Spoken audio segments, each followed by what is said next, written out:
Dewas KPK hari ini menjadwalkan pemeriksaan klarifikasi kedua terhadap Ketua Nonaktif KPK Firly Bahuri. Sebelumnya Firly menyangka bertemu dengan ex-mentan Yassin Limpo dalam pemeriksaan klarifikasi pertamanya pada 20 November lalu.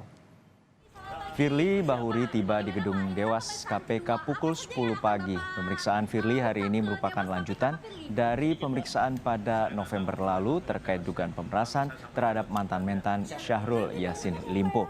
Lewat pemeriksaan ini, Dewas akan menentukan proses etik Firly layak dilanjuti ke sidang etik atau tidak. Jika Dewas memutuskan Firly melanggar etik berat, maka Dewas dapat mengusulkan pemberhentian tidak hormat kepada Firly. Lalu kemudian Dewas telah memeriksa puluhan saksi guna mengumpulkan alat bukti untuk menentukan apakah bisa melanjutkan proses etik Firly ke tahap sidang etik. Pemeriksaan Pak Firly jadi Pak jam 10. Saya belum tahu, rencananya begitu. Tapi sudah ada konfirmasi dari Pak Firly belum kalau akan datang apa? Saya belum tahu, konfirmasinya kan ke sini. Pak, ini kan pemeriksaan klarifikasi yang kedua. Apakah nantinya akan lanjut ke tahap sidang etik atau seperti apa sih Pak? Kita lihat nanti dari hasil ini kami akan melakukan pemeriksaan pendahuluan. Begitu. Nanti diputus di pemeriksaan pendahuluan apa lanjut ke sidang atau bagaimana? Nanti ditentukan hari ini ya Pak nanti apa? Setelah diperiksa ini nanti akan dilakukan pemeriksaan pendahuluan. Dalam pemeriksaan pendahuluan itulah nanti Dewas akan berpendapat ini akan dilanjutkan ke persidangan atau bagaimana gitu.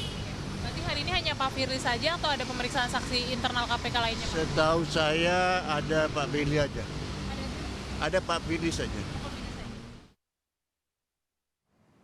Perkembangan terkini dari pemanggilan dan pemeriksaan Ketua Nonaktif KPK Firly Bahuri di Dewas KPK kita tanyakan langsung pada jurnalis Kompas TV Dian Silitonga di gedung KPK Jakarta. Dian, hingga saat ini masih pada tahap klarifikasi kedua yang dilakukan oleh Dewas KPK. Lalu seperti apa hasil pemeriksaan sebelumnya, terutama terkait dengan sidang kode etik yang memeriksa terhadap Ketua KPK Firly Bahuri? Juno, hasil pemeriksaan sebelumnya tentu belum disampaikan oleh Dewas KPK karena itu menjadi materi proses etik begitu ya oleh Dewas KPK yang nantinya akan dijadikan sebagai bukti untuk memutuskan apakah nantinya laporan dugaan pelanggaran etik Firly atas pertemuannya bersama dengan ex-mentan Yassin Limpo ini nanti layak untuk dinaikkan ke tahap sidang etik atau tidak. Tapi yang jelas saat ini atau pagi tadi Firly Bahuri sudah tiba di Gedung Pusat Edukasi Anti Korupsi KPK sekitar pukul 9.30 untuk memenuhi pemeriksaan klarifikasi dari Dewas KPK.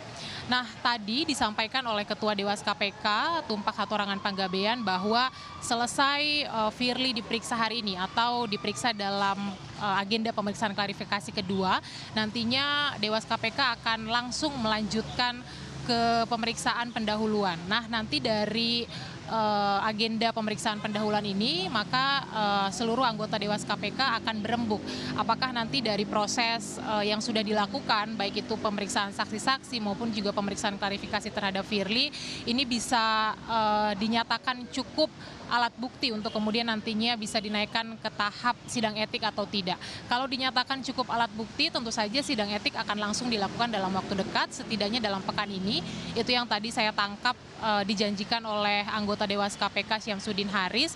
Dan kalau nanti sidang etik terhadap Firly berlangsung, tentu saja seperti biasa ini akan digelar secara tertutup, hanya hasil atau pembacaan hasil putusannya saja nanti yang akan dilakukan secara terbuka. Tapi nanti kalau dalam pemeriksaan pendahuluan ternyata Dewas KPK menyimpulkan atau menyatakan bahwa tidak cukup alat bukti, maka tidak bisa dinaikkan ke tahap sidang etik. Nanti Dewas KPK tentu akan bersurat kepada para pelapor terkait dengan hal tersebut.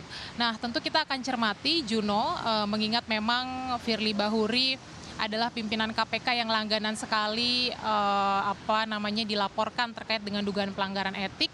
Kita cermati apakah laporan dugaan pelanggaran etik kali ini seperti apa keputusan Dewas, apakah nantinya akan menyatakan bahwa Firly Bahuri ini melanggar etik atau tidak. Kalau memang dinyatakan melanggar etik, apakah kategorinya ringan, sedang atau berat. Jadi kita nantikan bersama prosesnya seperti apa, dan karena Firly Bahuri sudah atau sedang menjalani proses pemeriksaan klarifikasi, kita nantikan juga pukul berapa nantinya Firly akan selesai diperiksa, dan kemudian materi-materi klarifikasi apa saja yang disampaikan oleh Firly kepada Dewas KPK hari ini. Juno.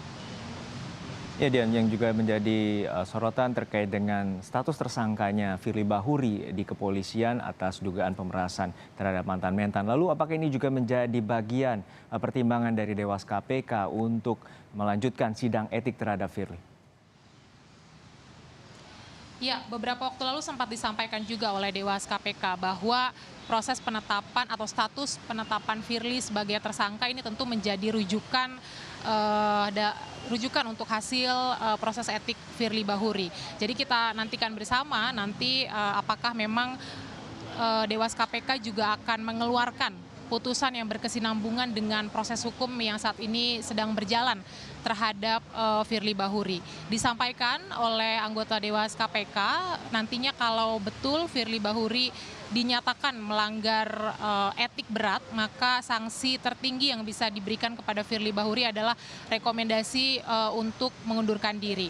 Sekali lagi saya sampaikan, Juno, bahwa memang bisa dipahami hasil putusan Dewas KPK terhadap dugaan pelanggaran etik terhadap Firly Bahuri ini sangat dinantikan oleh publik, karena ini akan menjelaskan di mana posisi KPK dalam upaya pemberantasan korupsi di tengah ironi ditetapkannya pimpinan lembaga anti rasuah sebagai tersangka kasus korupsi yang sebelumnya memang belum pernah terjadi.